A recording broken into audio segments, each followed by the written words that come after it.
Unidad 12, la seguridad social. En esta unidad vamos a ver los distintos niveles de protección de seguridad social a los que tienen derecho los trabajadores, así como las diversas prestaciones como asistencia sanitaria, incapacidad temporal, las prestaciones relacionadas con la maternidad y la paternidad, el desempleo, la incapacidad permanente, la jubilación y las prestaciones derivadas de la muerte y supervivencia. La Constitución española establece que los poderes públicos garantizarán que todos los ciudadanos disfruten de un sistema público de seguridad social que les garantice una protección suficiente ante determinadas situaciones de necesidad. Las situaciones de necesidad que protege la seguridad social son la carencia de ingresos, la recuperación médica, el desempleo, la incapacidad permanente, jubilación y la protección a los familiares del fallecido. Los diversos niveles de protección de la seguridad social son, en primer lugar, el nivel de protección básico, al que tienen derecho todos los nacionales españoles, ciudadanos de la Unión Europea y extranjeros con residencia legal en España, y este sistema lo que hace es protegerles en caso de situaciones de necesidad o insuficiencia de recursos.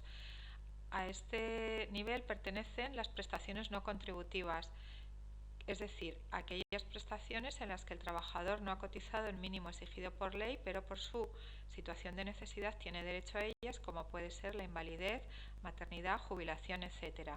En segundo lugar está el nivel complementario, que es voluntario y lo que hace es complementar las prestaciones de la seguridad social, mejorándolas. Así se puede mejorar, por ejemplo, una incapacidad temporal o se puede contratar un plan de pensiones por unas empresas para sus trabajadores. Y el último nivel de protección sería el profesional, que protege a los trabajadores y a sus familiares o asimilados, y es donde se enclavan las prestaciones contributivas, que son las prestaciones a las que tienen derecho los trabajadores o familiares por haber cotizado o contribuido a la seguridad social durante el plazo mínimo legal establecido. Y aquí incluiríamos la incapacidad temporal, maternidad, paternidad, jubilación, incapacidad permanente, etc. La seguridad social tiene dos regímenes, el régimen general y el régimen especial. El régimen general es el que están afiliados todos los trabajadores españoles o extranjeros que trabajen en España por cuenta ajena y otros colectivos que también tienen un contrato por cuenta ajena o que tengan unas características especiales como los empleados de hogar, artistas, jugadores profesionales de fútbol, etc. Y el régimen especial es aquel al que están adscritos las actividades profesionales especiales, como son los autónomos o trabajadores por cuenta propia, funcionarios públicos que están excluidos también del contrato de trabajo, estudiantes o trabajadores del mar. Las principales entidades gestoras de la seguridad social son el Instituto Nacional de Seguridad y Seguridad Social, el INS, que es el que se encarga de gestionar las prestaciones, por ejemplo, una maternidad. El Instituto Nacional de Migraciones y Servicios Sociales, el INSERSO, que gestiona las pensiones no contributivas de incapacidad y de jubilación y aquellos servicios a personas mayores y a los migrantes. El Instituto de Gestión Sanitaria, que en la Comunidad Valenciana sería el Servicio Valenciano de Salud, que administra los servicios sanitarios.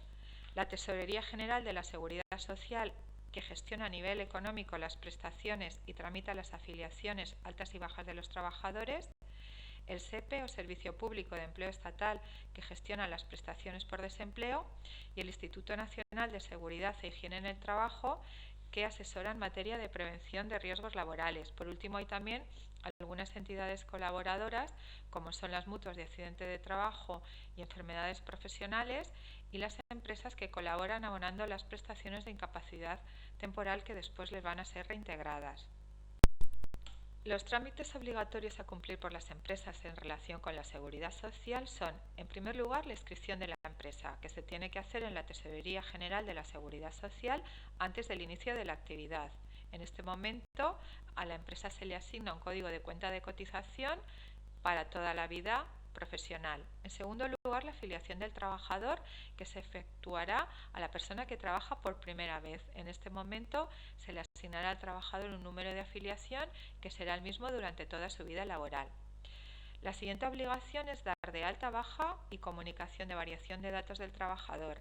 El alta se efectuará previamente a la prestación laboral del trabajador. La baja tiene el empresario 3 días naturales para proceder a dar de baja al trabajador. Si no lo hace, durante este tiempo la obligación de cotizar continúa. Y por último está la obligación de cotización, que son las aportaciones del empresario y de los trabajadores que se hacen a la Tesorería General de la Seguridad Social, con los que se contribuye a sufragar las distintas prestaciones de esta. Esta obligación es obligatorio tramitarla por el empresario e ingresarla en la Tesorería General de la Seguridad Social. Los dos niveles de protección de la Seguridad Social son la modalidad contributiva y la no contributiva. La modalidad contributiva integra a todos los trabajadores y sus familiares que residen en España y desarrollan aquí su actividad y que han cotizado el periodo mínimo exigible para cada prestación de la Seguridad Social. La modalidad no contributiva comprende a aquellos residentes que carecen de recursos económicos, no han cotizado nunca o no lo suficiente para acogerse a las prestaciones contributivas. Por ejemplo, una persona que no haya cotizado el mínimo exigible para tener derecho a una prestación de jubilación, que sería una modalidad contributiva, tendría derecho a una modalidad no contributiva si carece de recursos económicos y tiene su residencia en territorio nacional. Las diversas prestaciones contributivas de la Seguridad Social a la que tienen derecho los trabajadores por estar afiliados y en alta y acreditar que han cotizado el periodo mínimo para cada una de las prestaciones son las siguientes: asistencia sanitaria, incapacidad temporal, permanente, prestaciones derivadas de la maternidad y paternidad, desempleo, jubilación, muerte y supervivencia y otras de protección de la familia. La asistencia sanitaria comprende la prestación de servicios médicos y farmacéuticos y de recuperación física, prótesis y ortopedia. Tienen derecho a esta asistencia los trabajadores por cuenta ajena o propia, los pensionistas o desempleados, los beneficiarios del asegurado como cónyuges, parejas de hecho de más de un año, descendientes y hermanos que dependan y convivan con el asegurado y aquellas personas que tengan carencia de ingresos. Otros asegurados son los ciudadanos de la Unión Europea y los extranjeros residentes legalmente si acreditan ingresos inferiores a 100.000 euros o personas con un convenio especial. Con respecto a aquellas personas que están residiendo en España sin autorización, desde julio del 2018 tienen derecho a recibir asistencia sanitaria en las mismas condiciones que un residente. Las personas que tengan medios económicos para abonarla tendrán derecho a esta asistencia previamente al abono de la cuota correspondiente. La incapacidad temporal es la situación en la que se encuentra un trabajador que temporalmente está impedido para trabajar debido a una enfermedad o a un accidente y durante este tiempo precisa una asistencia médica o sanitaria. Hay dos tipos de contingencias que pueden dar lugar a una incapacidad temporal: las contingencias comunes y las contingencias profesionales. Las contingencias comunes son aquellas contingencias que no tienen nada que ver con el trabajo. Tenemos la enfermedad común y el accidente no laboral. Un ejemplo de enfermedad común podría ser una gripe, y un accidente no laboral, un accidente practicando deporte fuera del trabajo. Y las contingencias profesionales son aquellas que están derivadas del trabajo cuya causa ha sido la actividad laboral. Tenemos la enfermedad profesional, que es aquella que ya vimos cuando hablamos de los riesgos laborales, adquirida a consecuencia del trabajo de manera lenta y paulatina, y el accidente de trabajo, que es aquel que tiene como causa el trabajo y que se produce de manera brusca e inesperada. Para tener derecho a cobrar la prestación por incapacidad temporal se tienen que cumplir unos requisitos, que son estar afiliado a la Seguridad Social y en situación de alta o asimilada, Se debe haber cotizado únicamente en caso de enfermedad común, en el que se tiene que haber cotizado un mínimo de 180 días en los 5 años anteriores a la baja. En el resto de supuestos, tanto enfermedad profesional como accidente, sea o no laboral, no se exige un periodo de cotización previa. Y luego, las bases reguladoras de la incapacidad cambian en función de si la incapacidad deriva de una enfermedad común o accidente no laboral o de un accidente de trabajo o enfermedad profesional. En caso de que deriven de una enfermedad común o accidente no laboral, la base reguladora, que es la cantidad sobre la que se aplicará el porcentaje a cobrar por el trabajador, se calcula teniendo en cuenta la base de cotización de contingencias comunes del mes anterior a la baja dividido entre 30. En caso de que el accidente o la enfermedad sean profesionales, la base reguladora se calcula teniendo en cuenta que a la base de cotización de contingencias profesionales se le restan las horas extras realizadas y se divide entre 30 o el número de días, en el número de días en caso de que el salario sea diario, y a esto se le suma el cociente entre las horas extras del año anterior a la baja, dividido entre 360 cuando el salario es mensual o 365 cuando el salario es diario. El importe que va a cobrar el trabajador cuando se encuentre de baja por incapacidad es el siguiente. En primer lugar, cuando la incapacidad temporal deriva de una enfermedad común o un accidente laboral, a la base reguladora que hemos calculado según la diapositiva anterior, se le aplica el siguiente cuadro. Del día 1 al 3 no se cobra subsidio. Del día 4 al 20 de la baja se cobra el 60% de la base reguladora, teniendo en cuenta que del 4 al 15 lo paga el empresario y del 16 al 20 lo paga el Instituto Nacional de la Seguridad Social, y a partir del día 21 hasta el final de la baja se cobrará el 75% de la base reguladora y la abonará el INS. En caso de que la baja derive de una enfermedad profesional o accidente laboral, desde el día siguiente a la baja, el trabajador cobrará el 75% de la base reguladora y esto será a cargo del INS o de la Mutua de Accidentes de Trabajo. Todas estas cantidades, estos porcentajes sobre la base reguladora, pueden ser mejorados por el convenio colectivo y en este caso el empresario tendría la obligación de mejorar estas prestaciones. La duración máxima de la incapacidad temporal es de 12 meses que se pueden prorrogar por el Instituto Nacional de la Seguridad Social por otros 6, si se estima que se puede curar el trabajador o la trabajadora durante este periodo. A los 18 meses, o bien este trabajador o trabajadora pasa a una situación de incapacidad permanente cuando no sea posible su curación, o bien se le da al alta, o si piensan que es posible la recuperación se prorrogará por otros 6 meses más de manera extraordinaria, pero durante este tiempo el trabajador no va a tener derecho a cobrar el subsidio por incapacidad temporal. En caso de riesgo en el embarazo durante la lactancia, la empresa está obligada a cambiar de puesto a la trabajadora y si esto no es posible, se declarará en situación de incapacidad temporal. El único requisito es que esté afiliada y en alta. La duración es hasta que cese la situación de riesgo, se incorpore al trabajo, empiece la maternidad o el lactante cumpla 9 meses. La base reguladora es la base reguladora de la incapacidad temporal derivada de contingencias profesionales que hemos visto en el apartado anterior. Durante este tiempo, la trabajadora cobrará el 100% de la base reguladora y se realizará directamente el abono por el Instituto Nacional de Seguridad y Salud. Las prestaciones por nacimiento y cuidado del menor comprenden la prestación de maternidad, de paternidad, bien sea biológica o por adopción, y el acogimiento.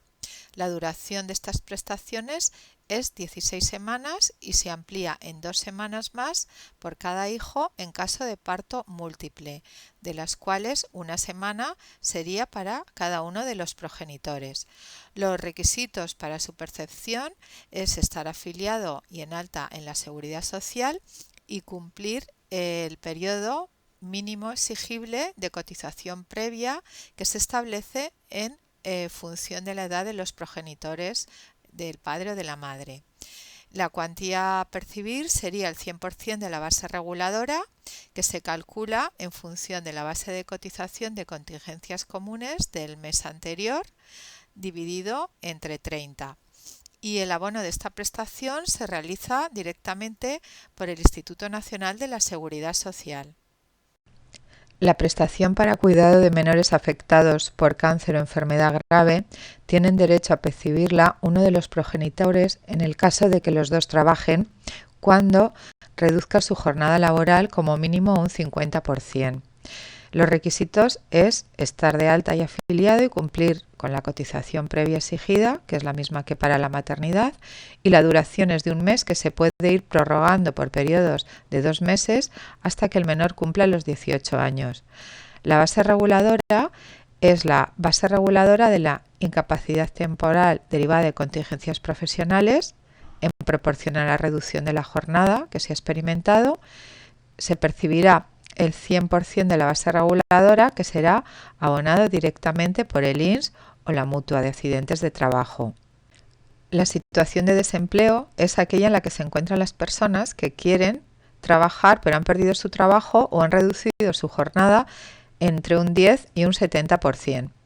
Para tener derecho a cobrar la prestación por desempleo, se tiene que haber dado un desempleo involuntario, es decir, tiene que haber terminado el contrato, haber un despido, incluido el despido disciplinario, o extinguirse por voluntad del trabajador en caso de incumplimiento grave y culpable del empresario. No se tiene derecho a la prestación cuando la situación de desempleo es voluntaria, que son los supuestos de abandono y dimisión del trabajador, en los que es el trabajador voluntariamente el que abandona el puesto de trabajo. Hay dos tipos de prestaciones de desempleo, las de nivel contributivo, que son las prestaciones que se cobran cuando el trabajador ha cotizado un mínimo de un año en los últimos 6 años, y el nivel asistencial, que es la prestación que se cobra por determinados colectivos con necesidades especiales que no tienen derecho a la prestación contributiva por desempleo al no haber cotizado el periodo mínimo de los 360 días.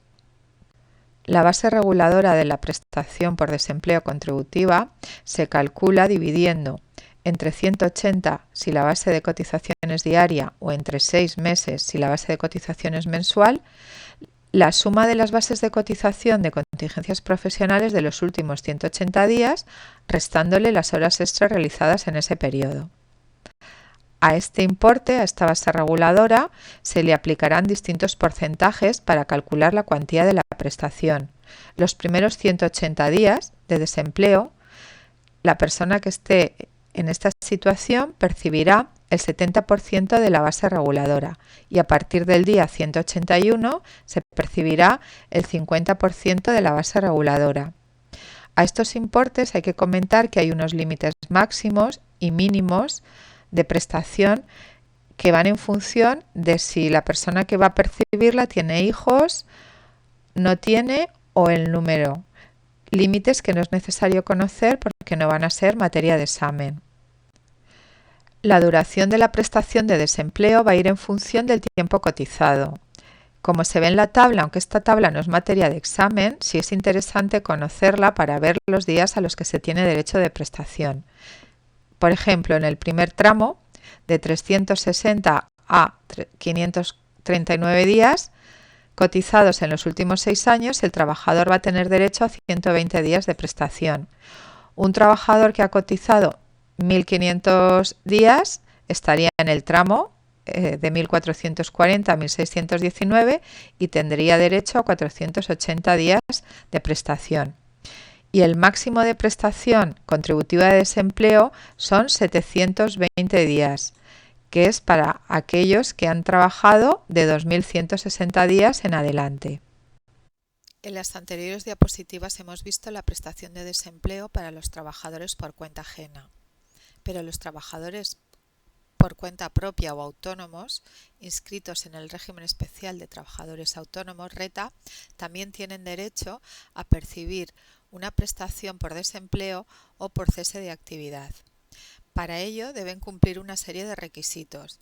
Tienen que estar afiliados y en alta en el régimen especial de trabajadores autónomos, tener cubierta la protección por accidentes de trabajo y enfermedades profesionales, haber cotizado el periodo mínimo por cese de actividad, que es 12 meses continuados en los 48 meses anteriores al cese. Tienen que haber cesado la actividad, suscribir un compromiso de actividad y estar al corriente en el pago de las cuotas a la Seguridad Social. Aunque si este requisito no se cumple, tienen un plazo de 30 días naturales para ingresar las cuotas. La cuantía de la prestación por cese de actividad de los trabajadores autónomos es variable, ya que depende de la cantidad por la que el trabajador autónomo ha cotizado a la Seguridad Social, y el importe será el 70% de la base de cotización de los 12 meses anteriores. La duración estará en función al tiempo trabajado, similar a lo que ocurría con los trabajadores por cuenta ajena, y el mínimo será 4 meses y el máximo 24 meses. Comentar también que los mayores de 60 años tienen una ampliación de la duración de la prestación por el mismo tiempo trabajado. La protección asistencial por desempleo para aquellas personas que no han cubierto el periodo mínimo de cotización exigible para la prestación contributiva de desempleo se protege a través de un subsidio especial, el subsidio de desempleo. Este subsidio da cobertura a colectivos que carecen de recursos, tienen necesidades por esta carencia de recursos, y los requisitos es que estén inscritos un mes como demandantes de empleo y que no perciban rentas superiores al 75% del salario mínimo interprofesional. Este subsidio por desempleo tiene una duración variable en función de la edad del trabajador y si tiene o no tiene cargas familiares, personas a su cargo, pudiendo llegar hasta 30 meses. Si la persona trabajadora tiene cargas familiares, a partir de 3 meses cotizados puede optar a una prestación de 3, 4, 5 meses y a partir de 6 meses cotizados puede optar a una prestación que se puede ir prorrogando hasta los 21 meses y como situación excepcional hasta los 30. Si no tiene cargas familiares, por 6 meses cotizados tiene derecho a 6 meses de este subsidio especial y el importe actualmente es el 80% del IPREN, 451,92 euros. Además de este subsidio por desempleo, está la renta activa de inserción para quienes hayan agotado la prestación de desempleo o el subsidio o no tienen derecho a subsidio, pertenecen a determinados colectivos que tienen especiales dificultades de reinserción social. La duración de esta renta activa de inserción es de 11 meses y el importe es exactamente el mismo que el subsidio por desempleo, 451,92. El ingreso mínimo vital entró en vigor el 30 de septiembre del 2020 y es una prestación para aquellas personas que carecen de recursos económicos para poder cubrir sus necesidades básicas, que lo que pretende es prevenir el riesgo de pobreza y exclusión social de estas personas, garantizándoles un nivel mínimo de renta, porque se encuentran en una situación de vulnerabilidad económica y así, de esta manera, garantiza mejorar sus oportunidades de inclusión social y laboral. Los requisitos de los beneficiarios es tener con un mínimo de 23 años y no ser beneficiarios de una pensión contributiva o no contributiva, de jubilación o incapacidad permanente o si no es contributiva de invalidez y que tengan al menos un año ininterrumpido de residencia legal en España. Además, sus ingresos deben ser inferiores a la renta que van a percibir.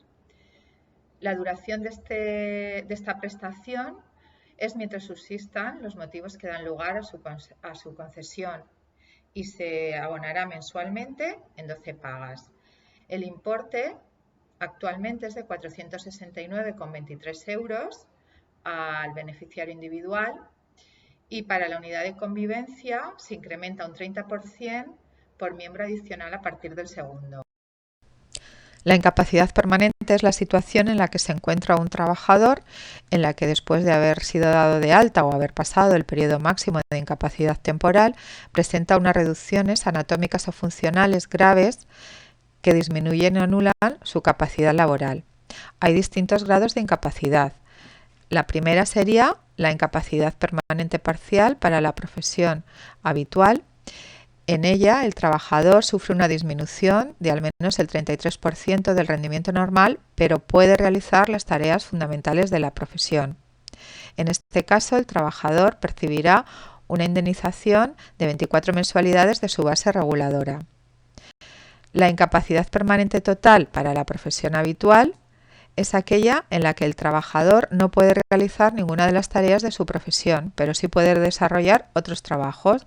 En este supuesto, el trabajador percibirá una prestación de un 55% de la base reguladora que podrá compatibilizar con otro trabajo distinto al que venía realizando. En el supuesto de que el trabajador sea mayor de 55 años, esté en desempleo y tenga dificultades para encontrar trabajo, la prestación será de un 75% de la base reguladora. El tercer tipo de prestación es la incapacidad permanente absoluta para todo trabajo. En esta el trabajador no puede realizar ningún tipo de profesión u oficio. En este caso se abonará al trabajador el 100% de la base reguladora. Y por último, estaría la situación de gran invalidez en la que el trabajador, además de no poder realizar ningún trabajo, necesita la ayuda de otra persona para los actos esenciales de la vida. En este supuesto, el trabajador cobrará un 150% de la base reguladora. La prestación de jubilación cubre la pérdida de ingresos que tiene la persona trabajadora cuando termina su vida laboral, total o parcialmente, y alcanza la edad fijada para acceder a esta prestación. Los requisitos para acceder a la prestación son de dos tipos. Por un lado se exige unos requisitos de cotización y por otro lado una edad determinada. Con respecto a la cotización, es exigible como mínimo haber cotizado 15 años, de los cuales 2 deben de estar comprendidos en los 15 años anteriores a la petición de la jubilación. Y el siguiente requisito, que es el de la edad, en 2013 se modificó y se amplió de 65 a 67 años, que se irá transitoriamente elevando la edad en el año 2027 hasta que se alcancen los 67. En el año 2022 la edad de jubilación es de 65 años si se ha cotizado más de 37 años y 6 meses. Si no se ha cumplido este mínimo de cotización, la edad serían de 66 años y 2 meses. La cuantía de la prestación va en función de la base reguladora, que también se ha establecido de manera transitoria. Se aplica un porcentaje sobre esta base reguladora. Las prestaciones por muerte y supervivencia son aquellas que se establecen a favor de determinados familiares del trabajador y que se derivan del fallecimiento de éste. Los requisitos son, únicamente en caso de enfermedad común, haber cotizado 500 días en los últimos 5 años, ya que tanto en caso de accidente laboral como no laboral y enfermedad profesional no es necesario cotización previa. Los tipos de prestaciones son el auxilio por defunción, que se abona para ayudar a pagar los gastos del sepelio, que son 46,50 euros, la pensión de viudedad, que se percibe por el cónyuge superviviente y que va desde el 52 al 70% de la base reguladora en función de las características y condiciones en las que esté el viudo o la viuda, la pensión de orfandad, que se establece para los hijos menores de 21 años y se amplía hasta los 25 cuando estos no trabajen o perciban menos del salario mínimo interprofesional. Esta pensión es de un 20% de la base reguladora y se tiene que tener en cuenta que, sumando las pensiones de orfandad más la de viudedad, nunca pueden superar el 100% de la base reguladora. Y por último está la pensión a favor de familiares, nietos, hermanos, padres y abuelos que convivan con el fallecido durante los últimos 2 años y no tengan derecho a otra prestación En este caso se les abonará un 20% de la base reguladora. Además, cuando la muerte ha sido derivada de accidente de trabajo o enfermedad profesional, los familiares del trabajador tendrán derecho a cobrar una indemnización a tanto alzado de 9 o 12 meses de la base reguladora.